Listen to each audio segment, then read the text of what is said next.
हूं और पूरे हाउस के लिए भी आज यकीनन एक खुशी का मुकाम है कि आज जिस आइन शिकन के खिलाफ यहां पर अदम एतमाद की तहरीक हमने पास करवानी थी, वो अदम एतमाद की तहरीक से पहले ही इस्तीफा देकर यहां से चला गया। लेकिन जनाब स्पीकर, जिस तरीके से उन्होंने आइन को रोंदा, जिस तरीके से उन्होंने पार्लियामेंट्री प्रोसीजर्स को, पार्लियामेंट्री नॉर्म्स को, पार्लियामान की रिवायात को रोंदा, उसका एहतसाब जरूर होना चाहिए। पिछले जब से ये असेंबली बनी है, इस पूरे अरसे में मेरे ख्याल में स्पीकर की इस कुर्सी में जो भी वहां पर बैठता था, जितना बेतौकीर इस दौर में किया गया था, मेरे ख्याल में पाकिस्तान की पार्लियामान की तारीख में स्पीकर की कुर्सी को और इस पूरे पार्लियामान को इतना बेतौकीर नहीं किया गया। मैं अपनी तकरीर से पहले, क्योंकि उस वक्त पिछले दिनों जब प्राइम मिनिस्टर साहब का इंतखाब हुआ था, उस दिन भी हमने बोलना था, लेकिन वो फिर रोनता हुआ चला गया और इजलास पे एडजर्न कर दिया। तो वो जो बातें हमने रिकॉर्ड पे लानी थी, उससे पहले मैं आज कल रात को जो वाकया हुआ है, वो इंतहाई अफसोसनाक वाकया हुआ है कि शुमाली वज़ीरिस्तान के वो IDPs जो ज़रब अज़ब शुरू होने से पहले अफगानिस्तान के बॉर्डर को क्रॉस करके अफगानिस्तान चले गए और वो अभी तक वहां पर फंसे हुए हैं। पिछली हुकूमत ने उनको वापस लाने के लिए कोई पॉलिसी नहीं बनाई और वो इंतहाई बुरी हालत में वहां पर जिंदगी गुजार रहे हैं। और कल रात को पाकिस्तानी फौज के तैयारों ने, पाकिस्तानी एयरफोर्स के तैयारों ने अफगान बॉर्डर के उस तरफ मीर सफर रुस से इलाका मुरहा के इलाकों में बमबारी की और 40 से ज्यादा अफराद उसमें जान बहक हुए, शहीद हुए हैं। तो मैं उसकी भी मजम्मत करता हूं। जनाब स्पीकर, ये बाज चीजें ऐसी हैं जो कि हमारी रेड लाइंस हैं, जिस पर हम किसी सूरत पे कंप्रोमाइज नहीं कर सकते, जिस पर हम किसी सूरत पे खामोश नहीं रह सकते। इस चीज को रोकना होगा। पहले ही हमें इतना जख्म दे चुके हैं, इतने जख्म हमें मिल चुके हैं जिसका मदावा अभी तक नहीं हुआ। वो जो जेट तैयारों की बमबारियां हैं जो कि पूरे के पूरे शहर मलियामट किए गए हैं, उसका मदावा अभी तक नहीं हुआ और ऊपर से ये फिर ये बमबारियों का सिलसिला शुरू हुआ। तो ये इंतहाई अफसोसनाक है। इसकी भरपूर तहकीकात भी होनी चाहिए और जिसने भी ये ऑपरेशन प्लान किया है उसके खिलाफ कार्रवाई, जो कि होनी नहीं है, मुझे पता है कि नहीं होनी, लेकिन बहरहाल हमने ये एहतजाज अपना यहां पर रिकॉर्ड पर जरूर लाना है। जनाब स्पीकर, हमारे लिए इसी से कनेक्टेड ये क्यों हो रहा है? ये इसीलिए हो रहा है कि हमारी एक फ्लॉड अफगान पॉलिसी है, जो 40 साल से भी ज्यादा हम उस पॉलिसी को फॉलो कर रहे हैं और उसकी रिपरकशंस फिर हमने देखी कि उसमें कितनी तबाही हुई। और वो पॉलिसी ये है कि हमने कभी एक शक्ल में वहां पर मिलिटेंसी को सपोर्ट किया है, कभी दूसरी शक्ल में हमने अभी तक अपनी पॉलिसी की तस्हीह नहीं की,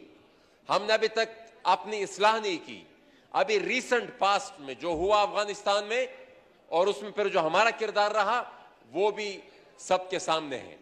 और उसी के रद्द-ए-अमल में जब यहां पर हम वहां पर खड़े होकर जब हम चीखते थे कि इसका रद्द-ए-अमल यहां पर आएगा, इसका रद्द-ए-अमल यहां पर जरूर आएगा और दहशतगर्दी यहां पर फैलेगी उसके नतीजे में, और फिर वही हुआ कि जिस तरीके से, जिस स्पीड के साथ फिर यहां पर दहशतगर्दी फैली और वो जो फिर वहां पर आए दिन टारगेट किलिंग होती है, वो सब कुछ रिकॉर्ड पर है। लेकिन फिर वो हमारे पश्तो में कहते हैं कि मड़ हम जयम पढ़ हम जयम, दहशतगर्दी का निशाना भी हम बनते हैं, पर उसके रद्द अमल में जो अमलियात होती है उसका निशाना भी पर दहशतगर्द नहीं बनते, फिर वो आम आवाम को वो फेस करना पड़ता है, जिस तरह कल रात को हुआ। तो ये बुनियादी चीज जो सबसे बड़ा चैलेंज भी है इस मौजूदा हुकूमत को, वो हमारी अफगान पॉलिसी और उसके साथ फिर कनेक्टेड ये जो दहशतगर्दी है, इसको हमने किस तरीके से, इसमें जब तक हमारी पॉलिसी में क्लैरिटी नहीं आएगी, हम शशपंज में रहेंगे, ہم یہ تفریق نہیں کر پاتے جب تک کہ یہ والے گڈ ہیں اور یہ والے بیڈ ہیں تو اس مسئلے سے ہم چھٹکارا نہیں حاصل کر سکتے. میں ساتھ ہی ساتھ کچھ ایسی چیزیں 18ویں ترمیم میرے خیال میں ایک بہت بڑی اچیومنٹ تھی چھوٹے صوبوں کے لیے. میرے خیال میں جب سے یہ پاکستان بنا ہے واحد ان کے جو چھوٹے صوبوں کے جو صوبائی خود مختاری کا جو ان کا دیرینہ مطالبہ تھا 18ویں ترمیم کی شکل میں, لیکن اس پر عمل درآمد کے بجائے اس کے خلاف سازشیں ہوتی آ رہی ہیں ابھی تک. تو ایک گزارش یہ ہوگی کہ 18ویں ترمیم پر من عمل کیا جائے. پچھلی حکومت میں جس طریقے سے فریڈم آف سپیچ اور فریڈم آف اسمبلی کو روندا گیا اس پر بھی نظر ثانی کی ضرورت ہے, کیونکہ ہم نے دیکھا کہ ہمارے صحافی جو برادری ہے اس کو جس طریقے سے استحصال کا نشانہ بنایا گیا, اس پر جتنی اپریشن کا انہوں نے سامنا کیا اور ہمارے پولیٹیکل ورکرز نے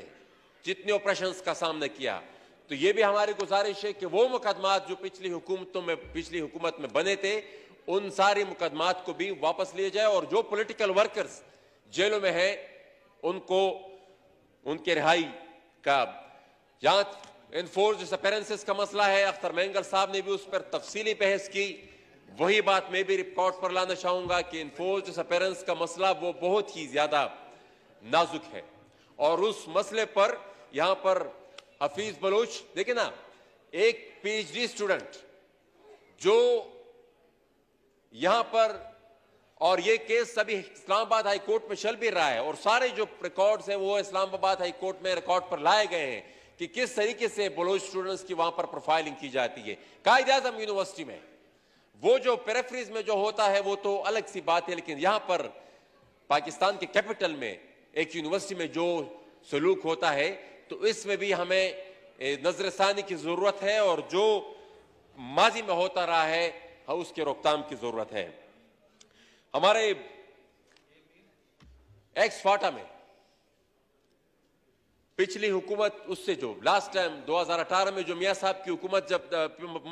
پاکستان مسلم لیگ نون کی حکومت جب ختم ہو رہی تھی, شاہد خاقان عباسی صاحب پرائم منسٹر تھے, تو جاتے جاتے فاٹا مرج ہو گیا خیبر پختونخوا میں. لیکن یہاں جو ہم دیکھ رہے ہیں پچھلے 3.5 سال میں جو ہم نے دیکھا تو ہم یہ کہہ سکتے ہیں کہ فاٹا خیبر پختونخوا میں مرج نہیں ہوا, خیبر پختونخوا کو فاٹا میں مرج کر دیا گیا تھا, کیونکہ جو action in aid of civil power پہلے صرف فاٹا میں تھا اس کو پورے صوبے تک اس کو ایکسٹینڈ کر دیا گیا ہے, تو اس کو بھی واپس لینے کی ضرورت ہے. این ایف سی میں جو شیئر ہمیں پرومس کیا گیا تھا, سرتاج عزیز صاحب کی رپورٹ جو تھی جس کے بنیاد پر فاٹا کا مرجر ہوا تھا اس میں یہ لکھا گیا تھا, یہ مینشن تھا کہ فاٹا کو 3% این ایف سی میں ملنا چاہیے, تو بجائے یہ کہ وہ ہمیں 3% ملتا, ساری پورا کا پورا دور اس کے پیچھے لگا دیا گیا تھا کہ فلانا صوبہ نہیں مان رہا, فلانا صوبہ نہیں مان رہا. صوبوں کے ساتھ ہمارا کوئی سروکار نہیں, یہ وفاق کی رسپانسبلٹی ہے, وفاقی حکومت کی رسپانسبلٹی ہے کہ ہمیں وہ ہائر ایجوکیشن کا جو حال ہوا, میرے خیال میں یہ بھی ہائر ایجوکیشن پر بدترین دور تھا, اور ہماری یونیورسٹیز خصوصاً ہمارے خیبر پختونخوا کی یونیورسٹیز میں اساتذہ کران اور جو لوور سٹاف تھا ان کی تنخواہیں تک نہیں تھی. ابھی بھی پچھلے تقریباً 1 مہینہ تک پشاور یونیورسٹی میں اس سلسلے میں سٹرائکس رہی, تو اس پر بھی خصوصی توجہ کی ضرورت ہے. آخر میں یہ کہوں گا کہ یہ جو اب ایک نیریٹو بنانے کی وہ کوشش کر رہے ہیں ہمارے جو تحریک انصاف والے ساتھی ہیں, ہم دیکھ رہے ہیں چند جلسوں میں ان کی کچھ نعرے بازیاں بھی ہوتی ہے, تو میں ان کو یہ بتانا چاہتا ہوں کہ جب وہ حکومت میں تھے تو بوٹ پالش کے اگلے پچھلے تمام ریکارڈ انہوں نے توڑ دیے تھے, اور اب جب ان کی حکومت نہیں رہی تو وہ پھر اب انقلابی بننے کی کوشش کر رہے ہیں, اور وہ ایک ایسا نیریٹو بنانے کی کوشش کر رہے ہیں جیسے کہ ہم اینٹی اسٹیبلشمنٹ بھی ہو, ہم اینٹی امریکہ بھی ہو. ایک فون کال کے پیچھے کتنے ترسے ہمارے خان صاحب وہ بھی سب کو پتا ہے, اور پھر وہ اگر कॉन्स्पिरेसी करेंगे तो आपके खिलाफ क्यों करेंगे? आपका तो हमको भी पता है, पूरी दुनिया को पता है कि आपने ये जो आपके पास इख्तियार कितना था, आपकी असेंबली का एजेंडा कौन बना कर देता था वो हम सबको नहीं पता। तो अब आप ये नैरेटिव बनाने की कोशिश कर रहे हैं। बहरहाल मैं आखिर में फिर जनाब स्पीकर आपको मुबारकबाद पेश करता हूं और इस उम्मीद के साथ कि पॉलिसीज कहीं और से नहीं इसी पार्लियामेंट में बनेगी, फैसले कहीं और नहीं इसी पार्लियामेंट में होंगे। और मेरे ख्याल में अगर ये अब मुमकिन ना हुआ, क्योंकि पूरी की पाकिस्तान की क़यादत हमारे प्राइम मिनिस्टर साहब के पीछे है, वो उनकी बैक पे है, और ये अगर हम अब यकीनी ना बना सके तो मेरे ख्याल में शायद ही हमारी जिंदगी में फिर ये यकीनी हो जाए। मैं आखिर में इस शेर पे आपसे इजाजत चाहूंगा कि मैं इस उम्मीद पर सहरा में आगे बढ़ता रहा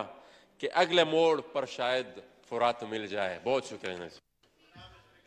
थैंक यू।